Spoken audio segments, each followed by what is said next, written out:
నీవు వెళ్ళి బేదలకిమ్ము. యేసు అతన్ని చూచి అతన్ని ప్రేమించి, నీకు ఒకటి కొదువుగా ఉన్నది, నీవు వెళ్ళి నీకు కలిగినవన్నీ అమ్మి బేదలకిమ్ము, నీవు వచ్చి నన్ను వెంబడించమని చెప్పాను. మార్కు 10:21. ధనవంతుడైన యువ అధికారికి పరిపూర్ణత పట్ల మక్కువ ఉంది. అతను యేసుక్రీస్తును చూసినప్పుడు ఆయనలో ఉన్న పరిపూర్ణత అతన్ని ఆకర్షించింది. తాను కూడా యేసులాగా పరిపూర్ణుడిగా ఉండాలని ధనవంతుడైన యువ అధికారి కోరిక. మన ప్రభువు తన దగ్గరకు వచ్చేవారిలో వ్యక్తిగత పరిశుద్ధత కంటే మిన్నగా వారిలో రిక్తతను మరియు పరిత్యాగాన్ని కోరుకుంటున్నాడు. మన హక్కుల్ని మనం విస్మరించి మనల్ని మనం పూర్తిగా రిక్తులను చేసుకోవాలని మన ప్రభువు కోరిక.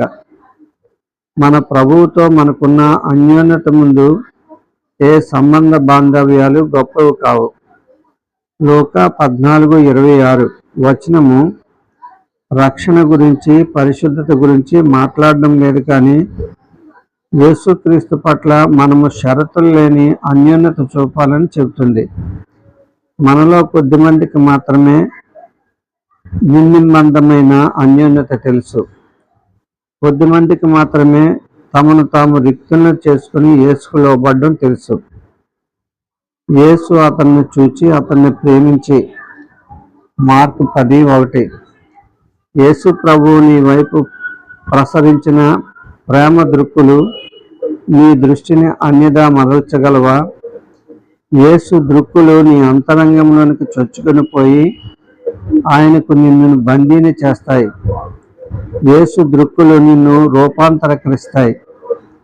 యేసు నీ వైపు ప్రసరించిన చూపులు నీలోని కఠినత్వాన్ని, కర్కశాన్ని రూపుమాపి నీలో మార్ధవాన్ని నింపుతాయి.